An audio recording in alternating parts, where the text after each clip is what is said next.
Good evening, everybody. Good evening, Louise. And welcome to this webinar this evening. My name is Mark Davis. I'm the Director and Principal at the UK College Hypnosis and Hypnotherapy. And I'm really delighted and excited to have joining me this evening, Ioana Dulcu. I think Dulcu. Dulcu. It's Ioana Dulcu. Who trained with the college in 2000 and I started in 2021. 21. I was right. That's exactly what I was going to say. 2021, and I think had a very interesting training experience. Qualified and set up in practice now as a hypno-CBT therapist using the approach learned, and specializes in working with anxiety and particularly, I believe, panic attacks, panic disorder, and agoraphobia, which we're looking at this evening. And is also now become one of our tutors and supervisors, which I'm just thrilled to see have her join the team, an amazing team that we have. So hello, everybody. We do, yes, introduce yourselves in the chat there. Hi, Louise from Somerset, and Utilisateur from Hot France. That's a very pragmatic name. And Susanna from South Africa. How fantastic. Welcome, welcome. We don't have a Q&A panel, it seems, where you can ask the questions. So ask the questions in the chat here. This is being recorded, so if you have to leave early, that's fine. Hi, Jesus, welcome from the UK. And if you can let us know, can you hear us okay? Is that all coming across audio and video? All good? And I'm having some problems with my video freezing sometimes, so just call it out if you see it. So fantastic. Thank you for that. So do put your questions in the chat. So I'm very excited, to have with me Iona. Welcome, Iona. Yeah, thank you for having me. And so what we're going to do this evening is split this into sort of three sections. First, I want to ask Iona about her journey, what she was doing before and how she decided to train in this area and then train with us, and what that experience was like in terms of training and some of the personal transformation and professional transformation she went through, and also what she liked and what was more challenging, and can ask some questions there. What was her favorite bit of the course? But then also getting qualified, because it's not just about getting trained, it's about actually following through and gaining the qualification, what that took to do, because that not everyone manages to do that follow through, as we see. And then once you got the qualification, getting set up and started in practice, which is another step that a lot of people kind of hold back and get stuck with, and how Iona managed to move forward with that, what that took to get set up, and a little bit she can maybe how does Iona find clients and market her professional services, because that's a really important aspect. We're in private practice. It's an essential aspect. If you can't market your professional services, nobody will find you. You won't be able to help anybody. And it's not going to work out for you. So that's an essential step. So I do want to ask her about that and find out about that. And then we're going to then look at the area she specializes in, how she came to specialize in this area, but then the sorts of clients she works with, the sorts of issues. And then Iona, particularly, central part of this evening is we're going to look at a case study. I believe it's on, I'm frozen here. Let me unfreeze Yes, quickly. you are. I believe it's on panic attacks and agoraphobia. Is that correct? Yes, it is. Fantastic. So we're going to get quite a detailed case study. And I think what we want to do is have your questions, pop them in here. We have got some questions people have sent in already at the beginning. And I'll come around to those, make sure those are answered. So yeah, I think we're going to find out. We'll run through till 8:30. It's being recorded. You can catch the replay. Don't worry. If there's any questions we don't manage to get addressed that you put in, we will go through afterwards and follow up and follow through. So first of all, welcome, Iona. Lovely having you here. And I remember taking the course and us having some conversations there. And I've watched somewhat at a distance you engage, getting qualified and then developing, becoming a tutor. And I've wanted to have a chance to have a chat with you anyway. So ignoring everybody else, I want to find out. Tell us what were you doing before you got trained? What's your background? I know you're not from United Kingdom. So, but what's your background? And then how did you decide to look into training in this area? And then how did you decide to choose the college? What was that process? It was a long process. Yeah, I used to work in marketing. I started working in banking. Then I moved to marketing because my first uni was on marketing, and I also have a master degree in business communications. Hmm.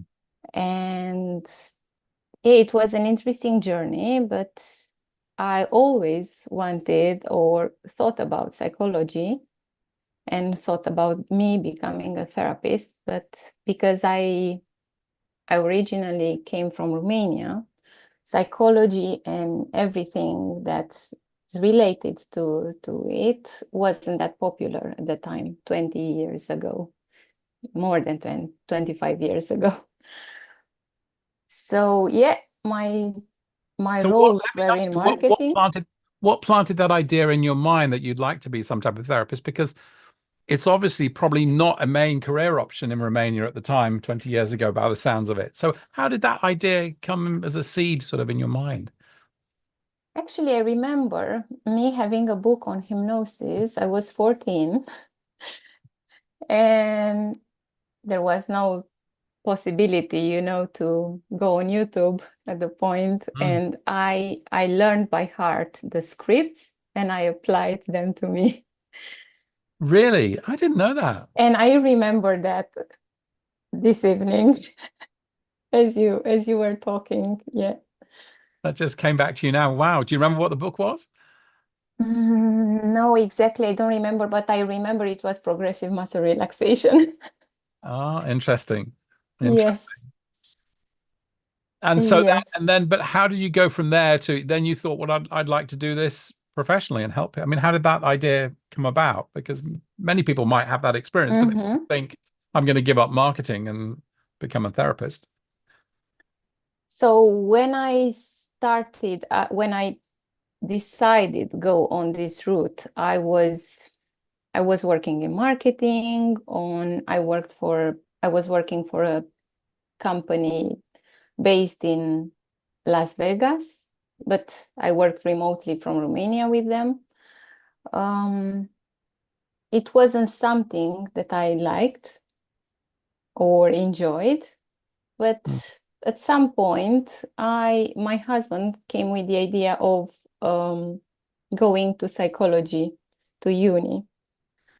And yeah, I said, yeah, it's a nice idea.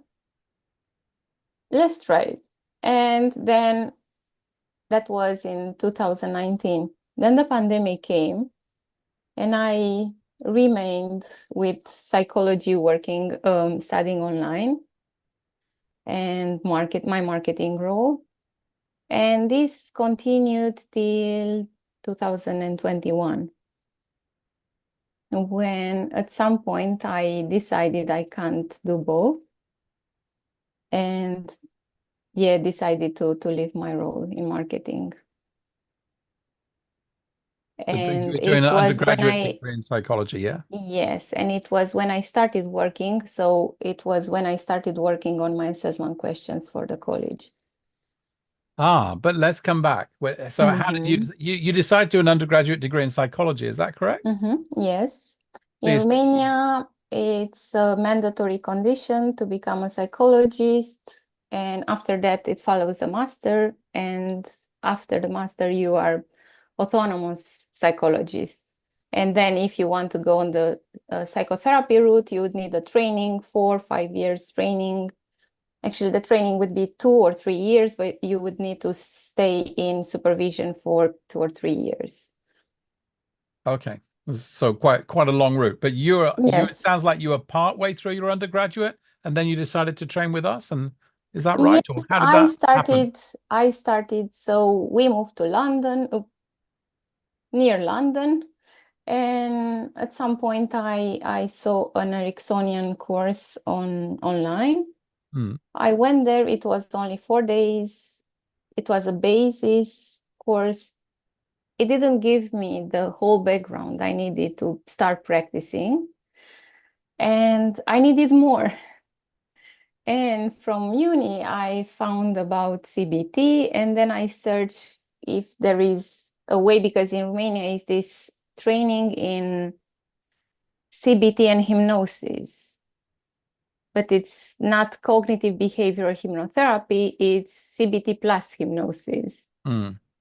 And yeah, I searched on Google, and then the college came to the first results, and then I decided to give it a go and register for one evening with you, one of the sessions you offer. Mm. And it was quite interesting because it was the first time when I realized I want to do that as a profession. And you also did that hypnosis, which you do at the end of the session, and I felt so relaxed. Yeah, it was something I wanted to experience more often. So Nice. that was my journey to how I got to register the course. I did the webcast version. It was pretty intense for me. I didn't have had the, experience of staying 7 to 8 hours a day for 7 days in a row. In 3 blocks of 7 days as well, for 21 days in total. Yeah. Yes, it was a lot. And I started participating in the practice sessions, but I haven't started working. I haven't had started working on my case studies, on my questions. I needed some time off. At that point, I somehow it overlapped with working on my final thesis for getting my bachelor degree. And I also had an exam, and I needed time to prepare. And I left the questions, the assessment questions, and the case studies for after I graduated. And when Hmm. I started working on the questions, I realized I can't do that and have a job. I couldn't. It was too much. And it wasn't the cognitive distortion all or nothing. But I couldn't split between marketing and psychology and hypnotherapy. And I needed to make a choice, and I did. Okay, well, let's come to that in a minute. I want to find out a little bit more about what was doing the live webcast training. What was that like? What did you what was your favorite part? What was the most impactful part? And personally, what you went through there, because I do remember us having some conversations. I think I came into a breakout room with you, and we talked, and clearly it was having quite a confrontation for you in terms of some things we were covering, but in a good way. Yeah. Mhm. I believe between the second and the third stage, I experienced my first panic attack. Really? We induced a panic attack. No, it was in between because there was that time frame between the webcasts. Um, yeah, I experienced my first panic attack. I experienced two in total, and I called the ambulance. And Really? they told me, and the funny thing is, I was taking a course on mental health first aid, Hmm. and I was reading about panic attacks i- i- prior that moment. But Interesting. I couldn't figure out the symptoms. I thought it was a heart attack. And I called the ambulance and told them I'm having a heart attack. And an ambulance came in about 5 minutes.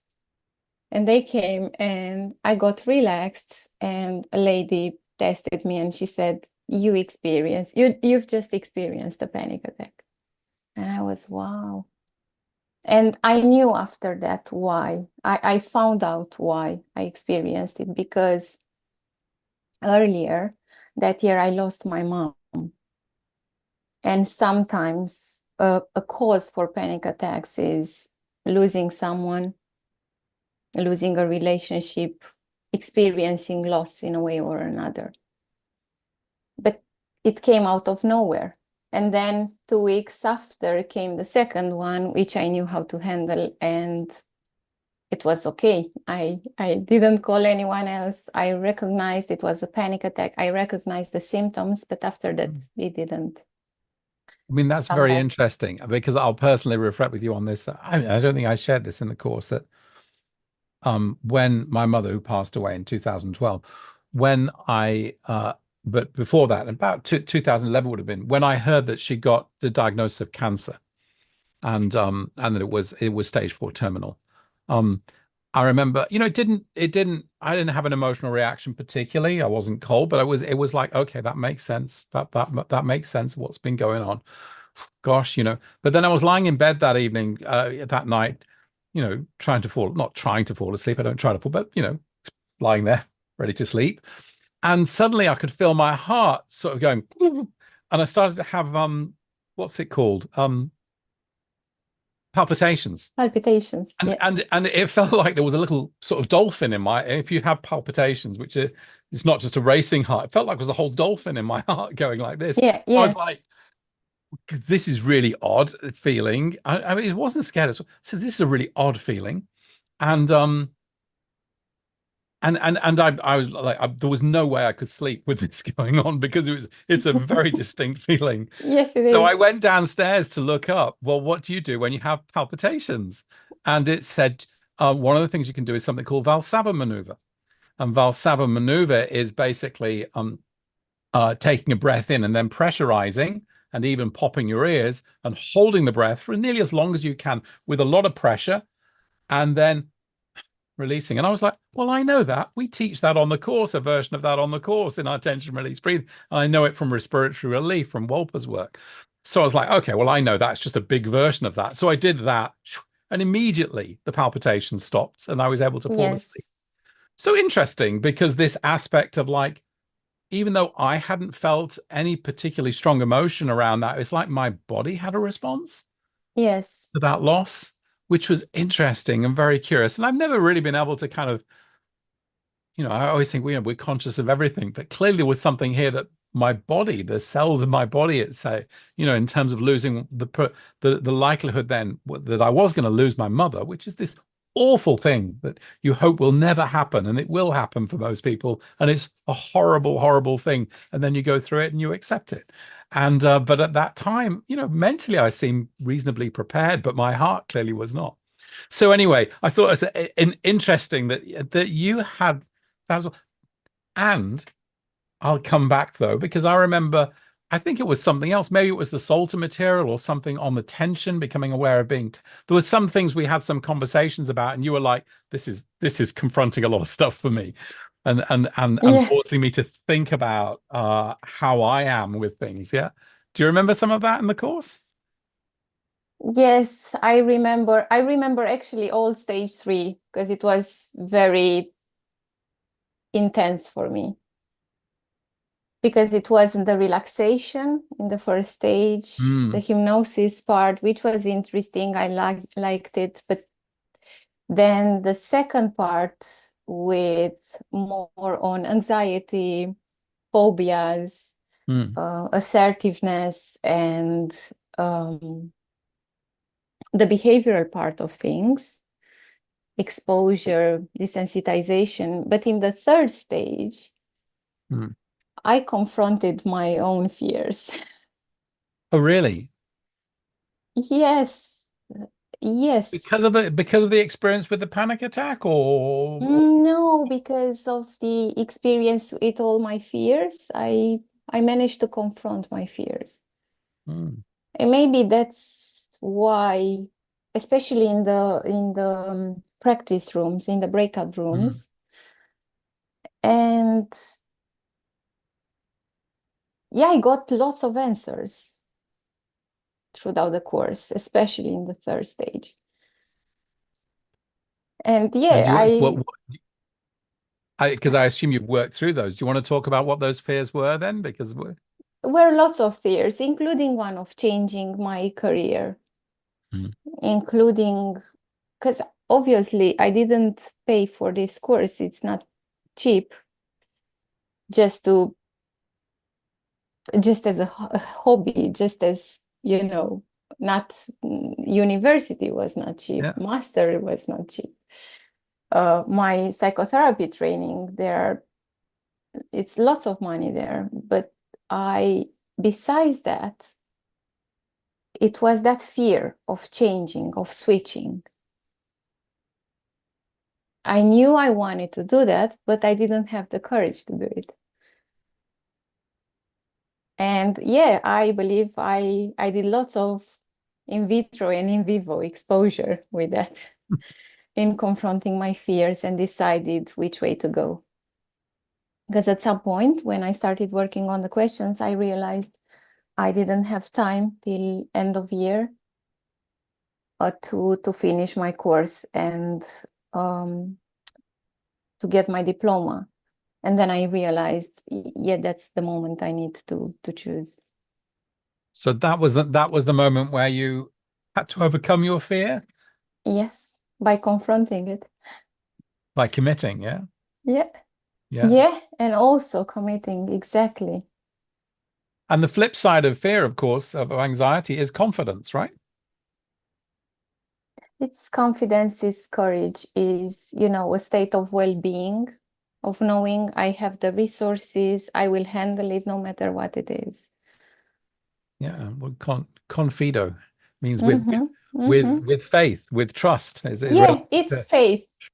trusting that I have the resources, I have this, I can do this, It's I don't know what it's out there. Sometimes it can happen, but I know I will find the resources to overcome whatever it is.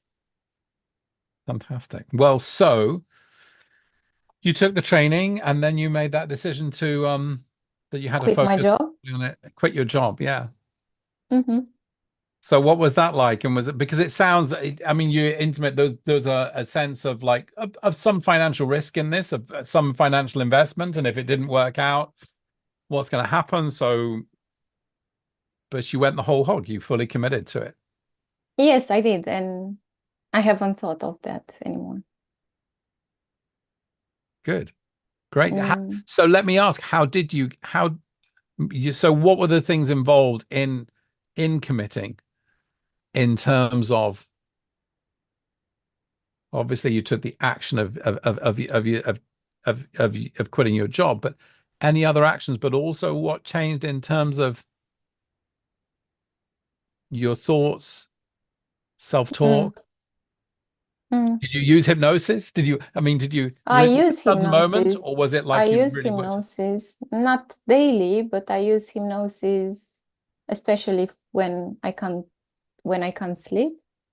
Mhm. I do self-hypnosis and I'm so happy I can I fall asleep so easy. Sometimes I forget that I don't manage to finish the exercise because I fall asleep. Yeah, I used hypnosis. Um, I have some recordings on with my voice. But it required a lot of discipline, which I had because yeah, I have two kids. I had my role in marketing. I needed to have some to be disciplined to have discipline in my daily work. So what would you advise for people who are uh, deciding whether to take the training? What might be some things they could consider or look at that might help them get clear and commit? And then people also then who haven't yet done the Mm. qualification or set up in practice. Could you provide some? So the course is complete. It gives you all the tools you need to become a therapist, from how to focus on establishing the therapeutic relationship to what tools to use. It gives you the confidence to start working. So this is one thing, and the other one is working on yourself with yourself. Yeah, it's not going to be easy. You can do it while having a job. I have lots of students who have other roles but they're training to become hypnotherapists. Actually, I wouldn't say hypnotherapist anymore. It's CBH therapist. Yeah, yeah, we do. We try and emphasize that because Yes, it it's is more different. than Yeah. it's more than a hypnotherapist. Um, yeah, you would need to focus on working every day if possible, for if you can't do it for an hour a day, at least half an hour, but to remain in contact with the information and with whatever they have to do. And yes, there are lots of people who need therapy. There is a lot of anxiety, stress, and don't worry about finding people to work with, because you will. That's pretty much all I can say. And if they start to come up with, if some fears start to come up, fears will come because they're normal. Anxiety will come. It's an emotion and it will come. Sooner or later, we all feel anxious about something, but it's important to know how to manage the symptoms, how to integrate them. Anxiety always comes to say something to us, to send us a message. We need to, see what message it has to us. and then and challenge the anxiety. Challenge the anxiety, of course. Mm. Well, Getting out of your comfort zone. and the importance of that aspect about actually facing it, yeah, and face it, and to, yeah, am I going to give into this? Am I going to face this? And Yes. Otherwise, you can't do much about it. And you'll see in my case study, avoidance is the main coping response in anxiety. But by avoiding, today you're avoiding going out, next day you're avoiding talking to someone, meeting new people, but then what's left of your life? If you're avoiding on a constant basis everything that appears just because you feel this, because anxiety is more on the body. You'll feel it in your body. It's not only the thoughts, the worriness, because most of us maybe think too much nowadays, especially because of all this information that we get on all channels everywhere. We're bombarded by information, but besides that, you feel it in the body. And once you start realizing that it's there, and let it just feel it, because it's quite interesting to see how it moves in your body. Because it moves like any emotion. Also, anger feels in the body. And when you realize that and you accept it, then you won't have the issue anymore. It's like a world of new possibilities, full so of new you're inviting people to be curious about Yes, their anxiety, curious. and Yes. and to notice and expect it to change, because it changes, because it's in motion. It's in motion, exactly. And emotions are messages. Let's see what is the message, because it always comes with a trigger. There is always a trigger.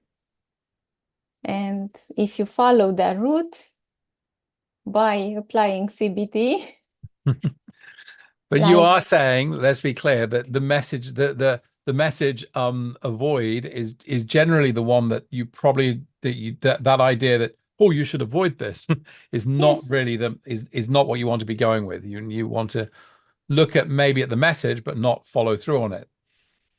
yes. Mm-hmm. I thought it was interesting. I was reading about treating school anxiety, particularly sort of return to school anxiety, which has been very prevalent after COVID. And the psychiatrist or clinical psychologist, I think, said, I don't treat anxiety, I treat avoidance. Yeah, exactly. Because it's not anxiety, it's avoidance.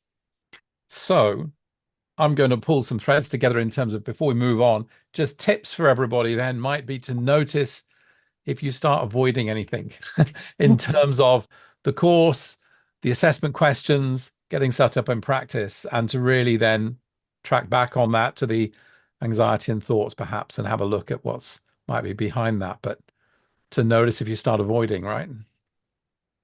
Yes. It's a big sign. So let's find out how to getting set up in practice. What was that like?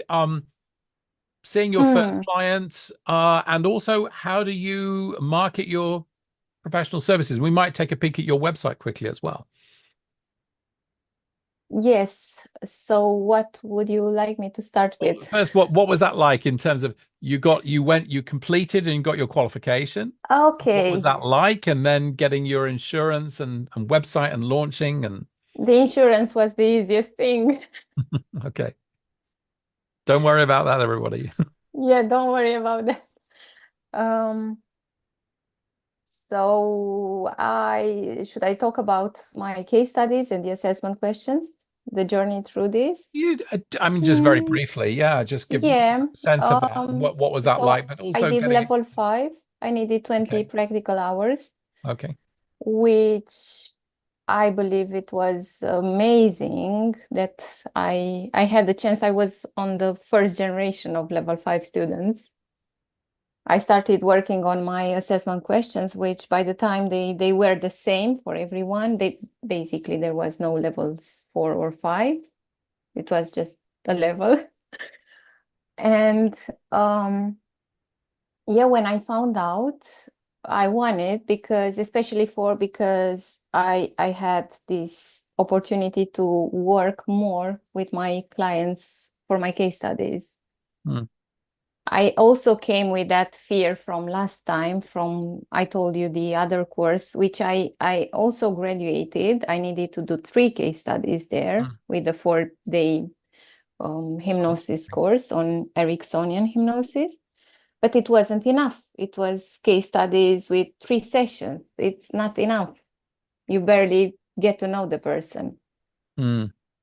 And by having case studies with 7 sessions, it was something else. We managed to create a relationship.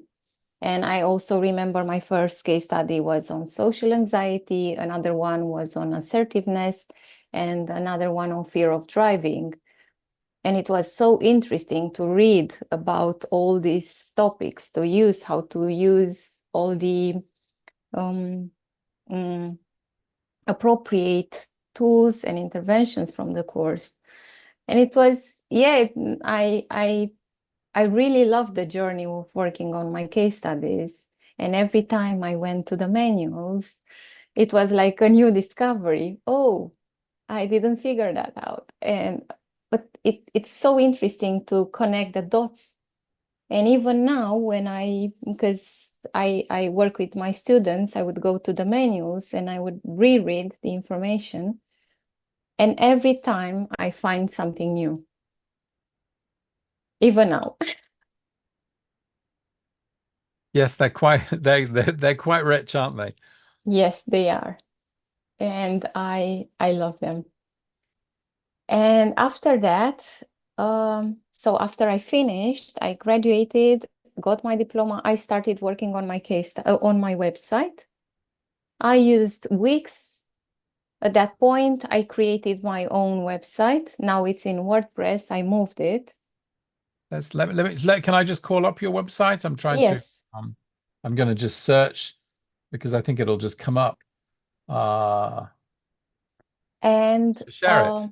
Nice. Okay, here we go. Because I think people would like to see that. So yeah. So this wasn't the first version of your website. You did it in Wix to begin with. no, it's yes, and even smaller. But Um, you do have a background in marketing. yes, actually, I created my website in Wix just to show the guy who was about to do it, to move it, on WordPress how I wanted to look like. Clever. Yeah, good. Sort of wireframe it in Wix. Yeah. Yes, but the idea is, yeah, it took me about a month to work on my website. I didn't have a job at the time, so I worked exclusively on my website. In the meantime, I was reading stuff, adding new information. But then I switched it to WordPress this year. And yeah, I'm in the spring, I'm good with this version. Why I did like. you switch to WordPress? I didn't like Wix. Although I had the paid version, I didn't like it. I don't know why I didn't like it. I didn't like how the SEO module that they have That's is always been my hard. concern about it, and I whether it was is going to be fast enough as well. But Yes. there are certain things. So your SEO for everybody means search engine optimization, and it sounds like you're quite focused on that, so that when people search, you do come up in the searches reasonably well. Has that been part of your sort of marketing plan? Uh, yes, it was. It was. I knew a lot about SEO from my previous roles. Previous roles. Ah, well, Yes, me too, I as you don't know. know if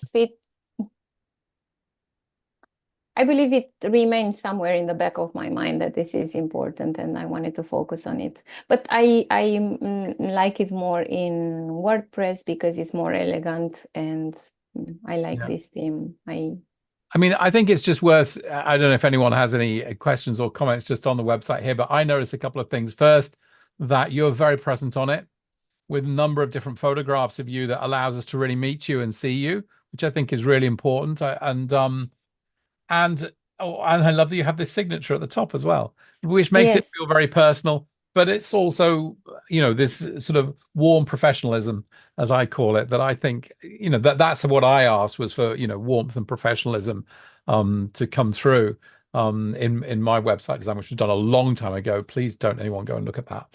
So, but I love this. And you have it in English and Romania. So you also you have clients in Romania and you have clients here. Is that right? yes, or I have Romanian clients all over Europe. All over Europe. Yeah, Okay, and fantastic. Yeah. So let me just ask you about a little bit more about all my videos gone there. Let me just start it up again. Don't know why that is. Um, about your marketing and how that's worked out for you. so I registered on a few platforms. But the thing is, the most clients didn't come through any of these platforms.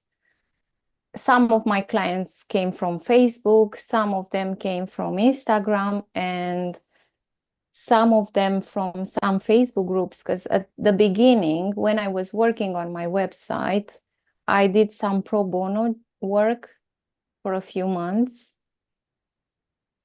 for 3 to 4 months, and I worked a lot. Basically, I wanted to make sure I know how to handle everything. It was like a win-win situation. I wanted to know how to apply the scripts. I wanted to focus on the relationship. I wanted to basically experience everything before. And it was another fear I had. But that one I worked it with my therapist. Charging for your professional services? Exactly. Because it was different than working in a PR agency, for instance, or in a company working for a product. My last roles were on product marketing manager. So it was different. Now I was the product. And because that's why I'm a perfectionist, I would like to say now that I'm not anymore, but I was anxious. And I went to the webinars with Mark, and he said, "Oh, focus on your niche, focus on a niche, find your niche. And this is Mark Austin, yeah. Mark Austin. And I found my niche, anxiety, because I know anxiety better than anyone else.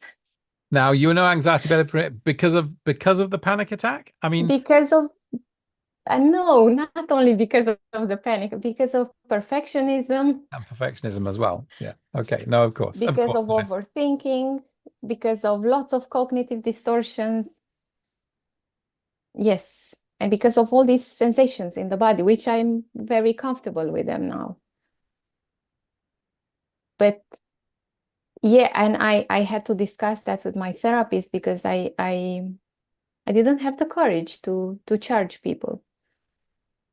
And then I started one client, then the second client, and then they recommended me to their friends, friends of friends, and now basically I work 90% of my clients would be on recommendation.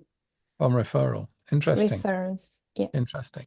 And I think that I suspect that might be particularly strong with the Romanian community here in the UK, perhaps, because they try to find someone they can work with. Yes, but there are lots of Romanian therapists in the UK as well. Okay. I don't know, but yeah, it's referrals. And so how did you overcome that fear as well? I mean, you go to see a therapist, but it doesn't necessarily love to go to see therapists. They don't overcome their fears. So what did you what did He you do? asked me to Made confront my fears. It was my homework. That was, and you agreed to, and you basically you agreed of a plan. I had nothing to lose. Don't come back for therapy until you've seen your first client. Not quite, but. And if the client would have said no, then okay, that's okay.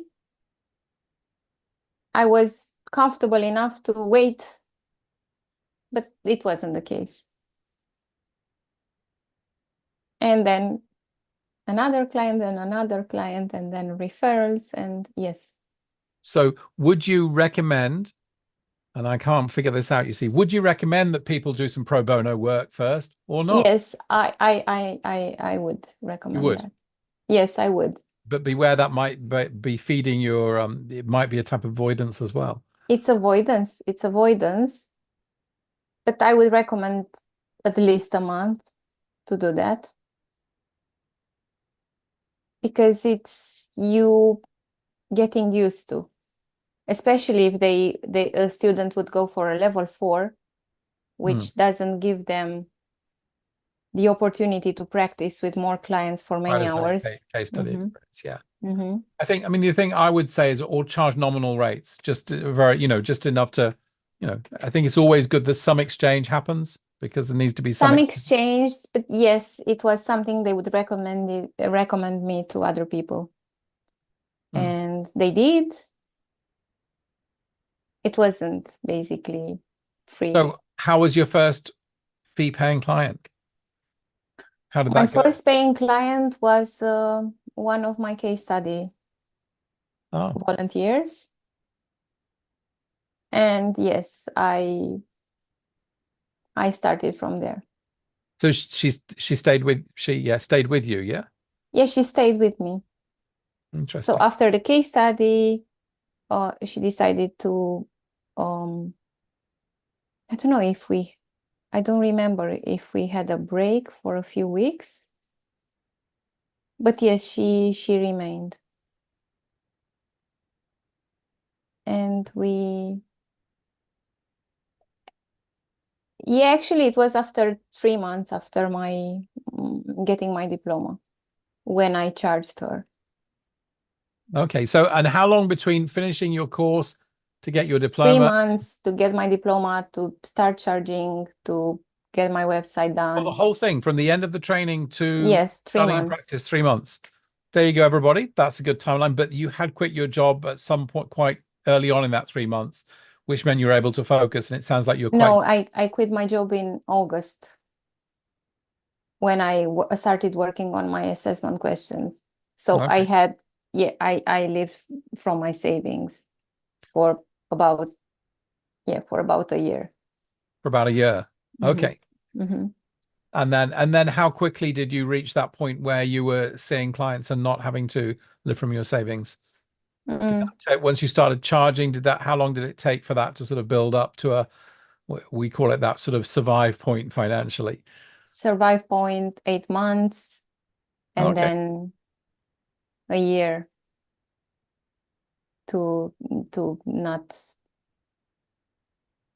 going to my bank account. Okay. So I'm just saying, you finished the training, you got qualified in 3 months, and then a few months after that, 1 month after that, you were charging for your services, and then, No, I I mean, I'm just finished trying the to get a sense of the training. timeline. I needed to get my bachelor degree. I started working on my assessment questions Ah, in 4 months, I would say. When I started working on my assessment questions and my case studies, I got qualified. Then I had 3 months working pro bono and doing my website. okay. And then it's not a short journey, obviously. It involves a year, but it's paying off after that because I'm doing something that I love on a daily basis. I'm learning so much from my clients. I'm learning so much from my students.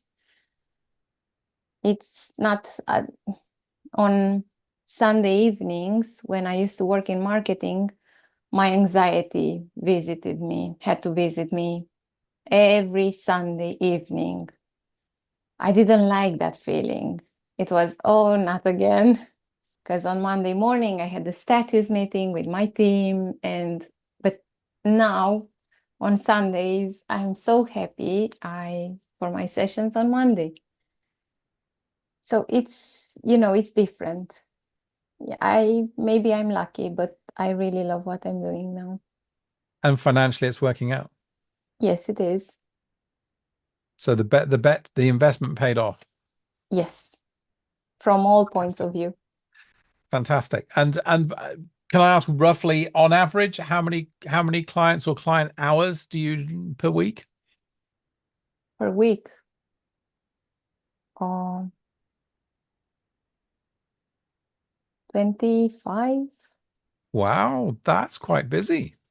That's Yes, quite it busy. is. That's usually the recommended sort of maximum is about 25 because after that it starts to get Yes, I had the summer, it wasn't that busy. I had days with 20, with 5 clients, 7 clients, but usually I like to keep it on 5 a day, no more than 5 a day. wow. So would you, in terms of there being a market for these sort of services, in terms of helping with anxiety, you would say there's a market? Yes, there is a market for that. Yeah. But yeah, because everyone at a point in their life will experience anxiety. And they would need help, and they would need this interaction with another person to be personal, not just reading, because I experienced anxiety as well. I used to read on websites. I used to watch YouTubes. But it didn't work. Mm. When I started therapy, I could see the results. It's something else. It's the relationship. It's not only the tools, it's the relationship, and it's proven. There are studies that show that it's the therapeutic relationship is the most important, 80%, and then it's the tools. So that's the focus in your work is on building that therapeutic relationship. Yes, it is. It's the most important thing. Otherwise, and I'm not the directive kind of therapist. I like to more focusing on the relationship. However, when we need to work on confronting avoidance, Mm. yeah, I tend to be more directive. And would you say, this is an interesting question, perhaps, I don't know, how much you use hypnosis and when you bring it in, and how you teach it. Maybe you just teach the self-hypnosis, but to what extent uh, can hypnosis be a way of building the therapeutic and nurturing the therapeutic relationship? Oh, it is. It's wonderful.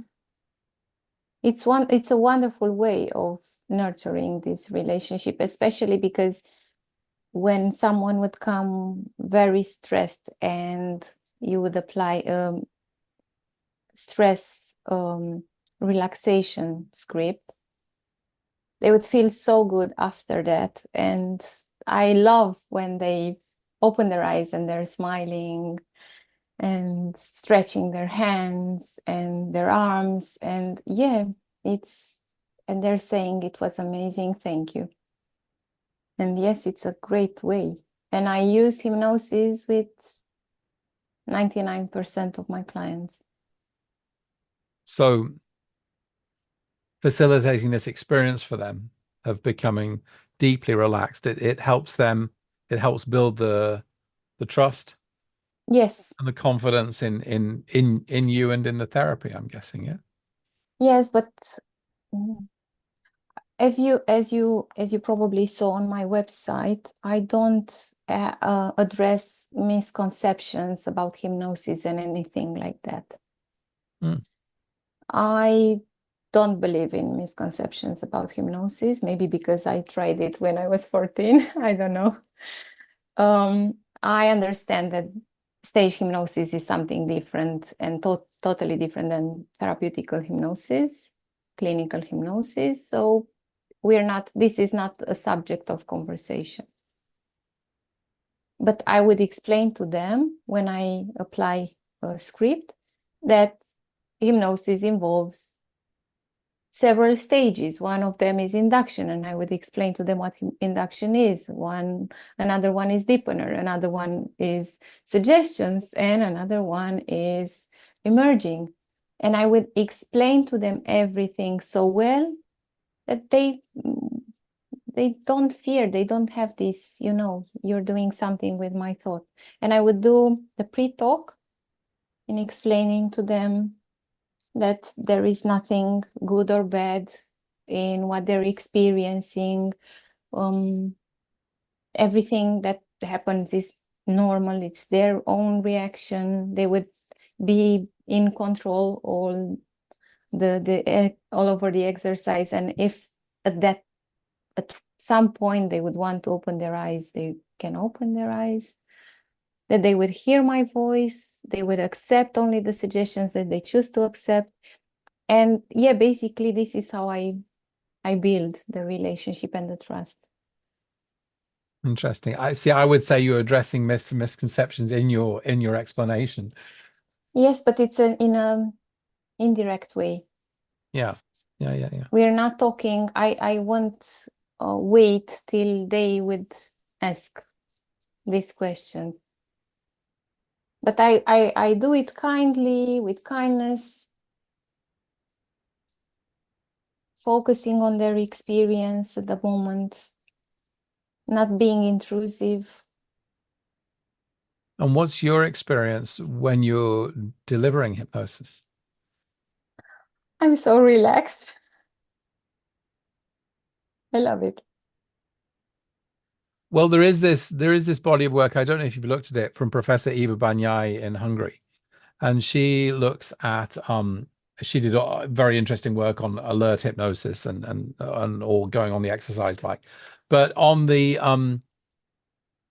relational dynamics and different. She tends to look at sort of paternal styles versus maternal styles, which I think In might therapy, in hypnosis. in hypnosis. And I think Okay. that might interest you somewhat. I Mhm. sense that might interest you a little bit more, sort of psychoanalytic in an psychodynamic in an orientation, but she not quite so much on the cognitive behavioral, but also looks at the physiological response, not just of the patient, but of But the also, therapist at the yes, same time, I feel measuring. that.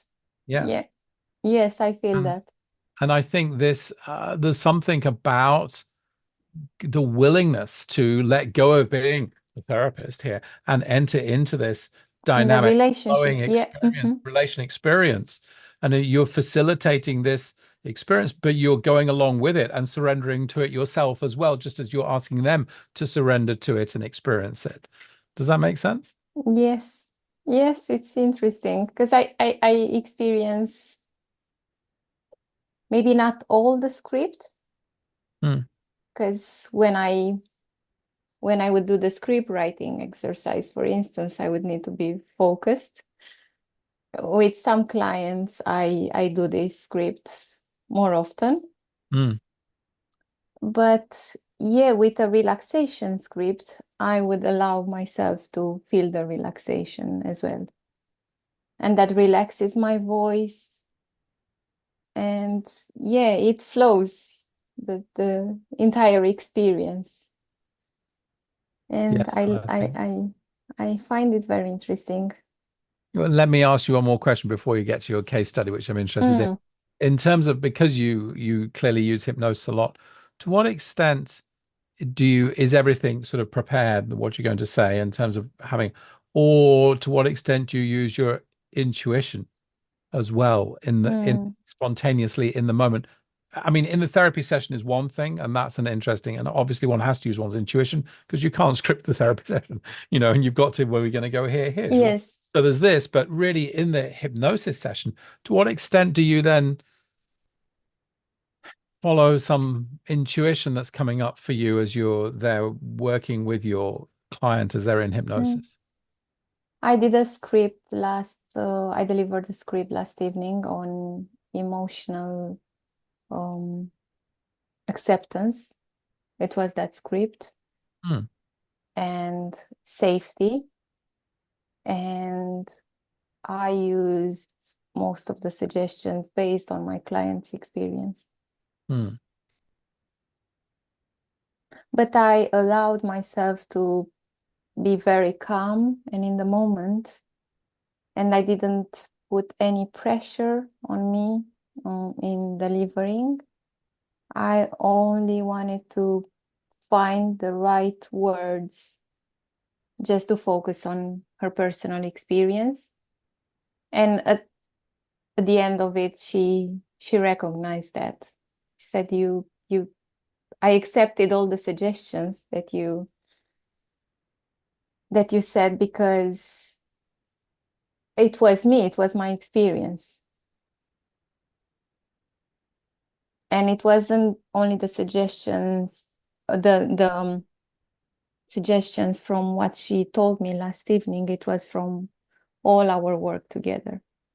Hmm. And it's so interesting because I have my client notes, and it's so interesting. With every client, it's a unique experience. I remember all of a sudden what they said and the names of people around them and everything they shared with me. And it's so, yeah, it's this trust relationship, and besides that, it's the connection. I think Daniel Maria had written just recently that the therapeutic relationship in therapy is like perhaps the most intimate and special relationship that can happen in some ways, which I think Mm, is quite a big statement. I'm not sure everyone would go with him, but on that entirely. But I think that's interesting. Um, and it is intimate. it's very, and of course there's this interesting thing which we could is then and then it finishes, which is an interesting moment for both, and sometimes easier in some ways for the client, I think, sometimes than for us if that's been particularly, because they might come back, but very often that is, then they're moving forward. And so it's been this very special space, and then it comes to an end. Hmm. I know. I experienced that. It's sad. I still think of some of my clients Yeah. Yes. No, I know that exactly. I worked with. Yes, I Um, know. the and just before the other thing too interesting, and I was reading it. I'm not sure who I was reading. We looked this up, but I was there's a great book that's one, oh, this one here, which is it's just huge. It's called The Discovery of the Unconscious: The History and Evolution of Dynamic Psychiatry by Henry Ellenberger, and it's regarded as just the seminal historical text on the whole development of psychotherapy, but particularly the movement from exorcism to mesmerism to hypnosis to psychoanalysis. Yeah, that particular. And there's and it's very, very wonderful piece of historical writing, looking at everything in terms of social and political context as well. But he talks about, one of the things that went on with the mesmerists, and then this flowed into the hypnosis as well, was the depth of what they called rapport. Actually, and this was the case with exorcists as well, a deep rapport, an intimate rapport. And it's one of the things that Freud and many people got worried about, was the level of intimate connection between the mesmerist, or they call them then the magnetist, and the patient. And there's somebody wrote in there about it was like the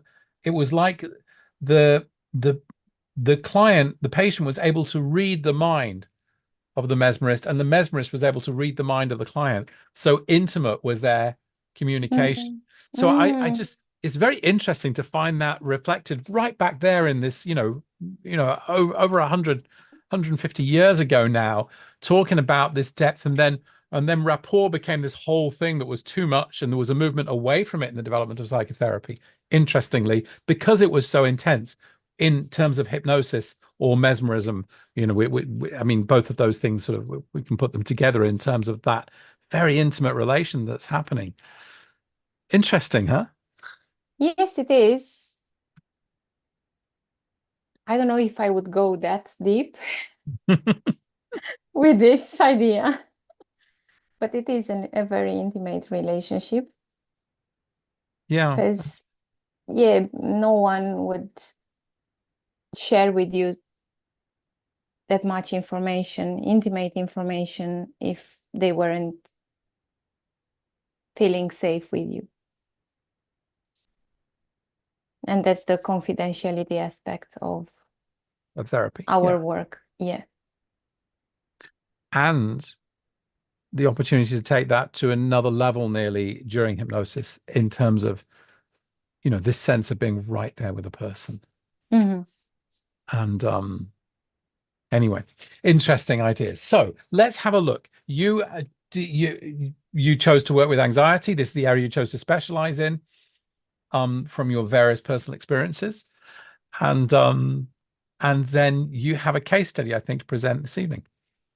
Yes, I have. Just a moment.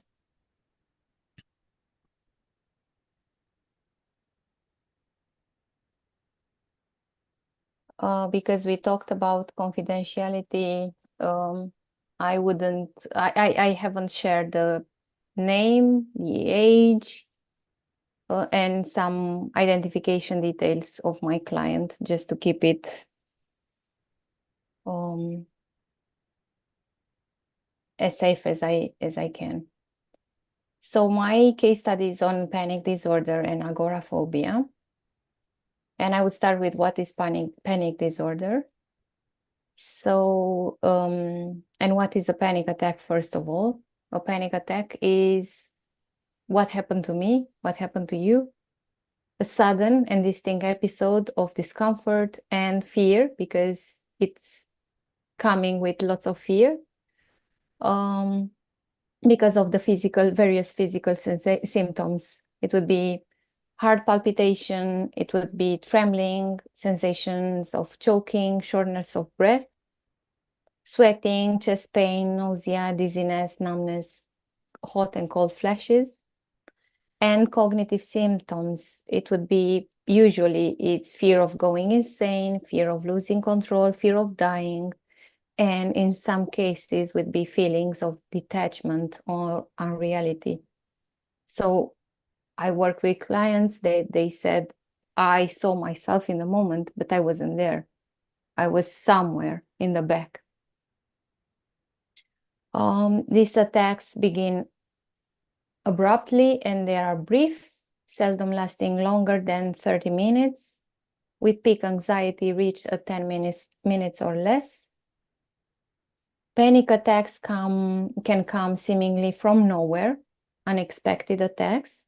So when you're not having that, there was no trigger in the moment, or they can happen in the presence of a fear situation, situational attacks.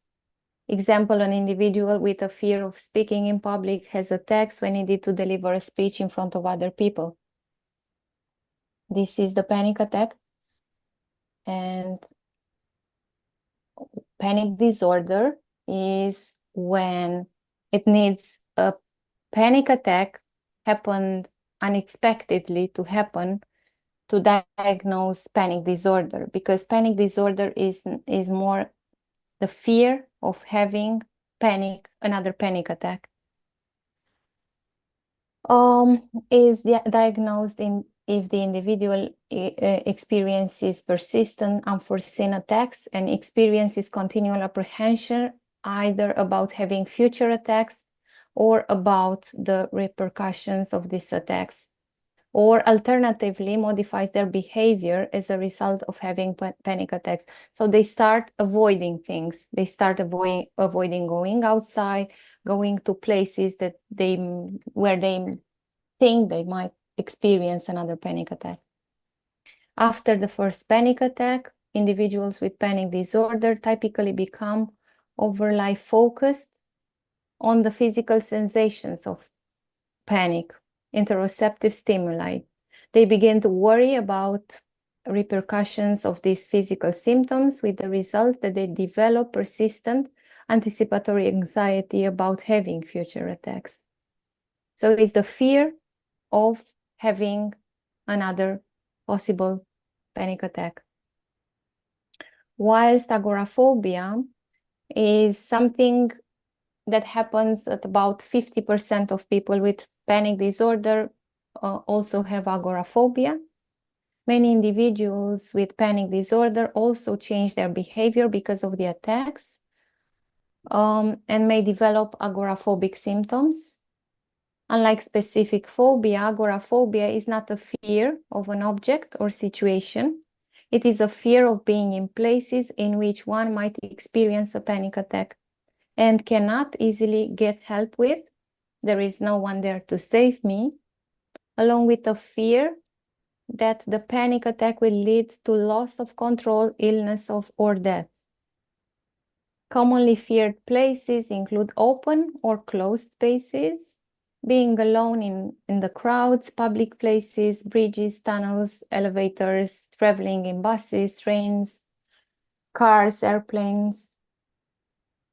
Usually, individuals suffering from agoraphobia may either avoid these situations entirely, so they won't travel by planes, or endure them but with distress. They may also develop safety behavior to cope with situations they're unable to avoid, or also safety person, someone they can rely on.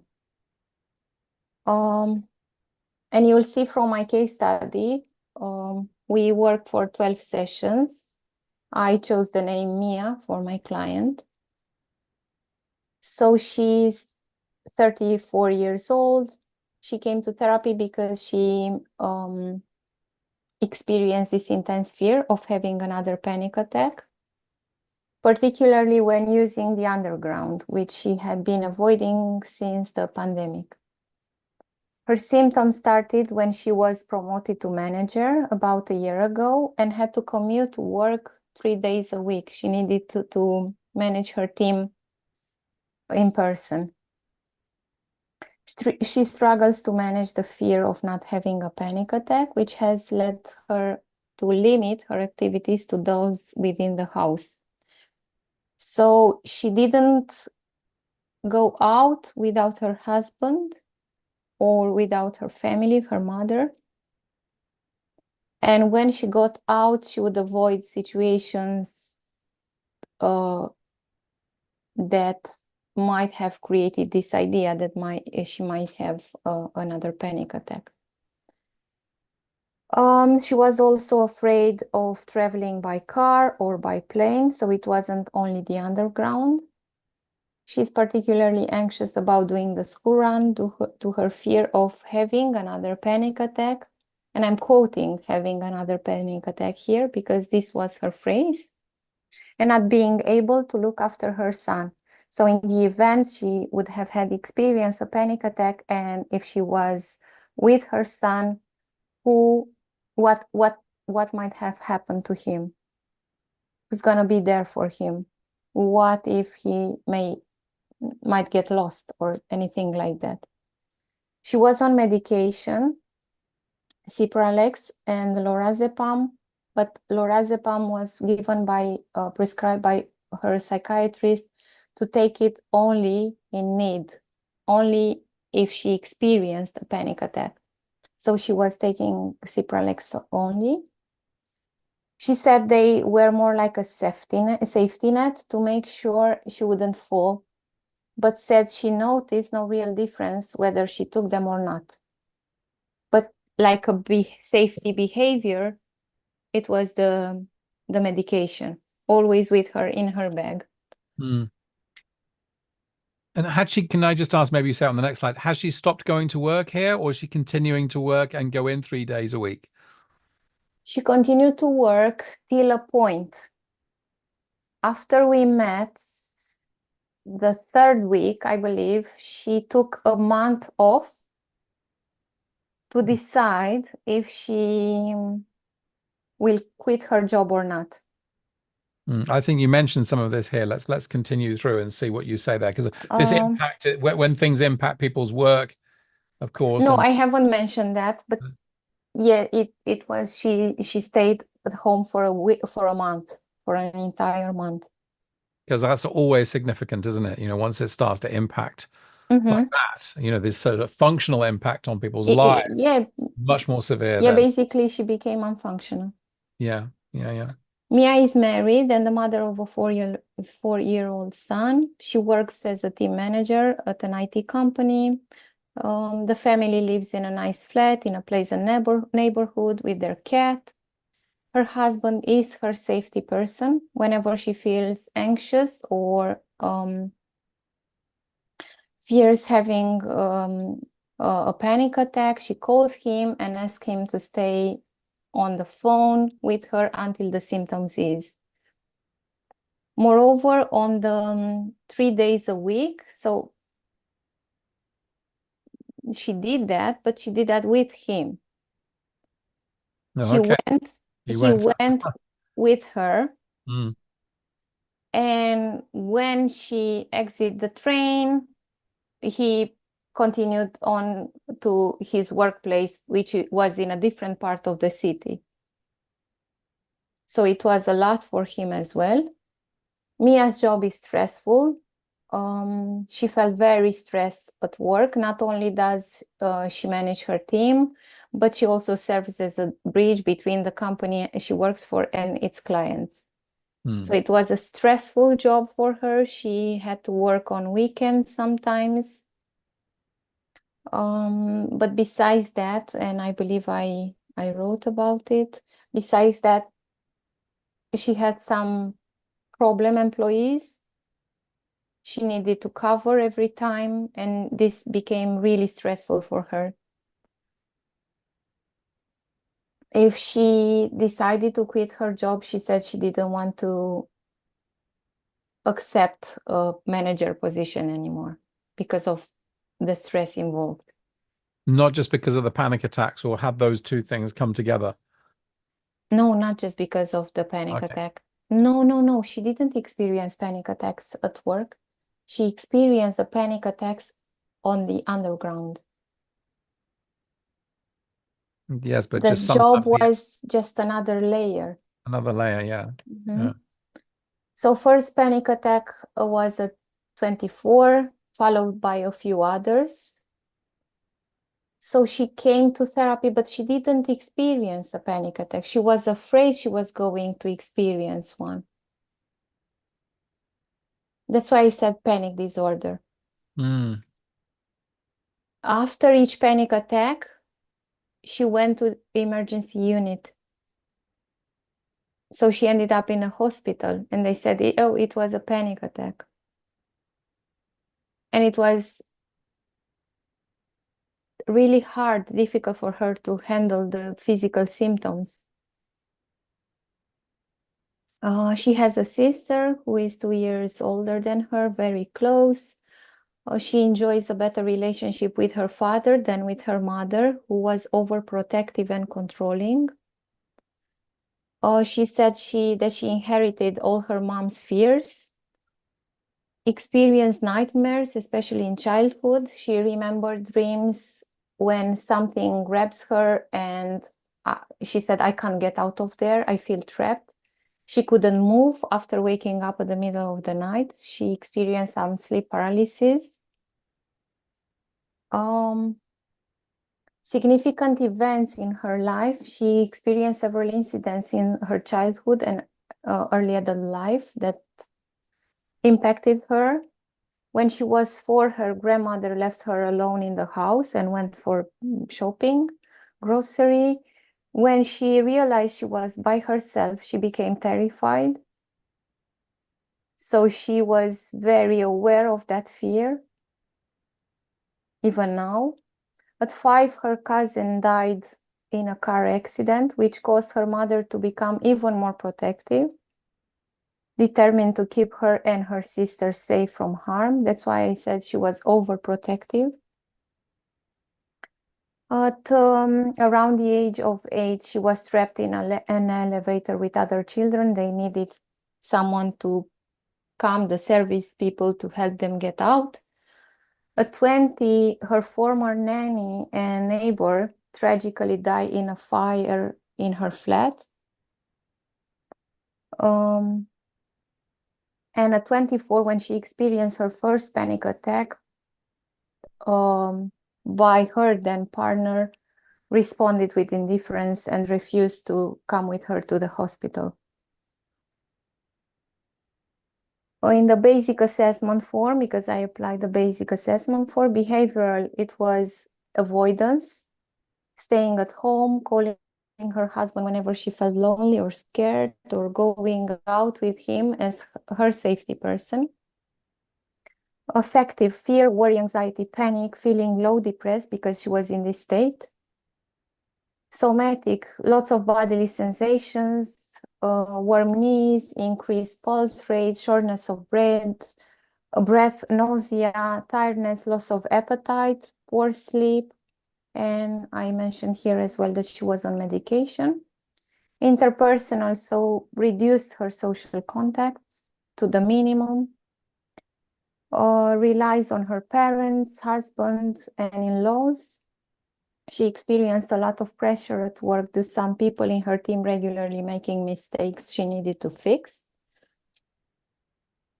In terms of cognitive, cognitive symptoms like fear of being alone. This was her main fear, fear of losing control, fear of going insane, fear of dying at some point, but not fear of dying because of what she might have experienced. But because of her son would be left alone without her. An urge to escape or flee the situation. Thoughts, am I going crazy? What if I die? I will have a panic attack. What's going to happen to my kid if I have a panic attack? Because she imagined these panic attacks as with fainting. Oh, I'm having a panic attack. I'm going to faint. I'm going to faint for some moments. And what happens? In terms of cognitive distortions, it was catastrophizing, assuming the worst possible outcome in a situation, even if it's unlikely. If I have a panic attack, I will faint and no one will look after my son. Magnification, minimization, blowing things out of proportion. I won't be able to handle it. It is the end of the world. Overgeneralization, viewing a negative event as a never-ending pattern of defeat. This always happened, even though she didn't experience panic attacks in the last period. Just to pause here and just to say to everyone that what Iona's using here is absolutely the sort of what you learn on the course in terms of this assessment of these behavioral, affective, interpersonal, somatic, cognitive. And yeah, and then these are different It's ways we an have of, amazing tool. yeah, of categorizing the sort of thinking errors that people are making that fall into a number of distinct categories. Mhm. Catastrophizing, for example, just so that everyone, this is all that you learn when you do the training here, and I'm really enjoying watching you apply it here. It's fantastic. In terms of therapy goals, to use the underground without fearing that something awful is about to happen. So when she was using the underground, her main fear was that it was like something from a movie, like an image from a movie. So the door closed and she imagined an accident, something, fire, anything like that, not something you generally see. Did she only have that fear with the underground or with overground trains as well? I think it's quite interesting that She kind of didn't going. use she didn't use the Oh, so you didn't get to ask that because Mhm, sometimes, and mhm. they'll know the further down they go, the more the I idea of being underground, is a we explored that. Yes, we explored that. However, it was on the planes as well and so in the it's car. so probably overland trains might have been similar rather than that sense of going under. Yeah. Yeah, we experienced that. It wasn't that. Which would make sense because just to show the kind of way we're thinking here, because when people have a fear about it going down, they have a fear that something's going to happen. There might be a fire, and then the rescue people can't get to them very easily. Yeah, But here, the fear is not of some external thing happening. It's a fear of something internal, which could happen on a plane, a train, a car, the tube, a bus. exactly. Yeah, it's not about the rescue, being able to get there and rescue you so much as Mm-hmm, external threat. Yeah. mm-hmm. Yeah, she was worried when see other people looking on their phones. Anyway, another therapy goal would be to be able to do the school runs without asking her mom for help. Mm, Even the kindergarten was close to their home. To take her son to the amusement park near their home and actually enjoy going on the rides with him. mm, She missed this fun part with her son. To feel comfortable being alone at home because she got scared. Oh, what's gonna happen? I'm alone.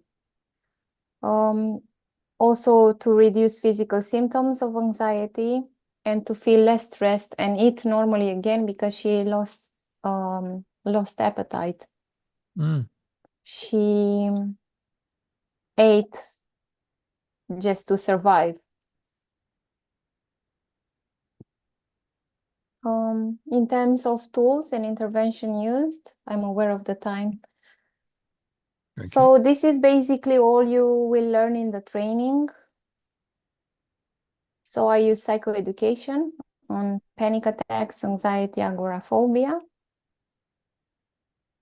I use hypnosis for relaxation, lots of relaxation I used with her. Relaxation, stress management, script, imaginal tension release, relaxation training, Jacobson, tense, relax.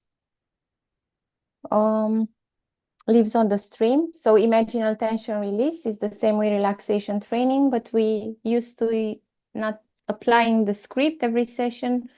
I would I would have asked her to clench her fist and then relax. And we did that almost every session. Lives on the stream, mindfulness, it's a mindfulness exercise, cognitive diffusion. So to be able to not let herself controlled by her thoughts. And this exercise is exactly as the name is saying, put your thoughts on some leaves and watch them flow on the stream. I did a breathing retraining because in panic attacks, people don't know how to breathe. It is said in my clinical psychology masters, the professor said, and I found that very interesting, that the person who know how to breathe won't experience panic attacks, because the breathness is very short, and for an anxious people is very short.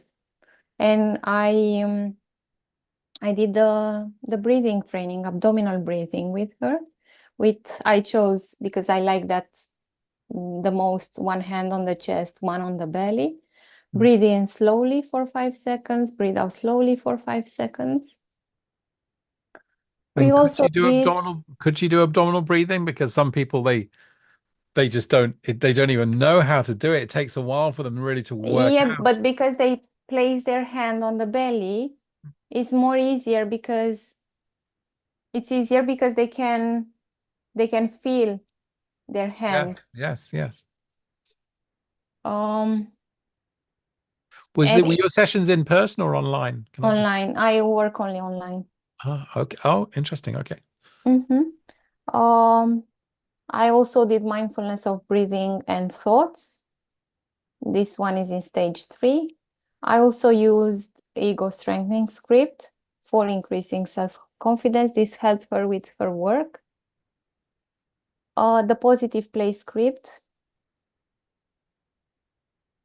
for especially when she was at home and she felt nervous and anxious.